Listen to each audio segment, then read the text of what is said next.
Christ. Alléluia. Amen, amen. Maintenant, avec ces pensées ici, ça va nous permettre un peu de définir la révélation. La révélation, selon les dictionnaires, c'est le fait de révéler ce qui était caché, ce qui était secret. Une autre définition selon les dictionnaires, on dit phénomène par lequel des vérités cachées sont révélées aux humains d'une manière surnaturelle.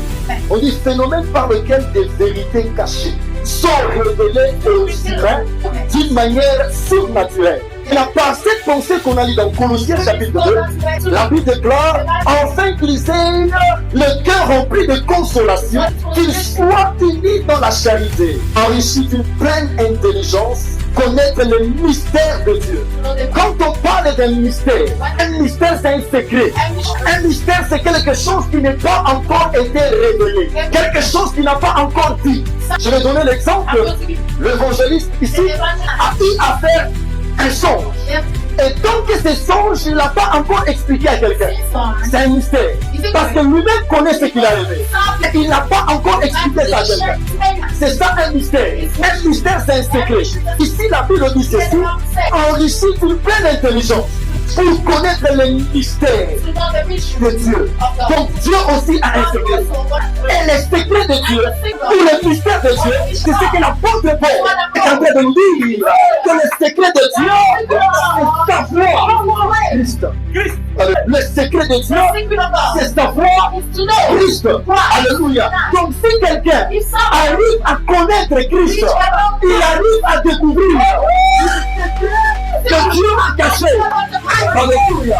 Donc c'est pour cela, aujourd'hui, j'aimerais que tu sois parmi des personnes. Il faut expérimenter le mystère caché de Dieu, ou les secrets de Dieu, et savoir Christ. Bien-aimés dans le Seigneur, nous devons être de ceux-là qui aiment expérimenter la révélation de cet homme de Jésus-Christ. On ne doit pas être seulement de ceux-là.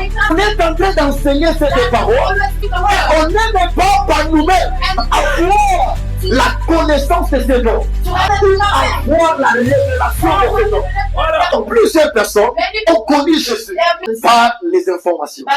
Ils ont connu ces dons parce qu'on les a parlé de ces dons. Et ce sont peu qui ont eu l'opportunité, pas seulement de l'entendre, mais aussi d'expérimenter une révélation personnelle de cet homme de Jésus. Bien, mais c'est bien quand on te présente cet homme. C'est bien quand tu lis la parole de Dieu, tu entends. Parce que quand on lit la parole de Dieu, mais dans le Seigneur, directement, on est en train d'écouter la voix de Dieu.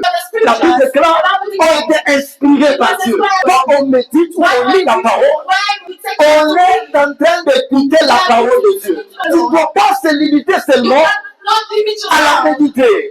Tu dois aussi désirer cette rencontre personnelle avec cet homme de Jésus.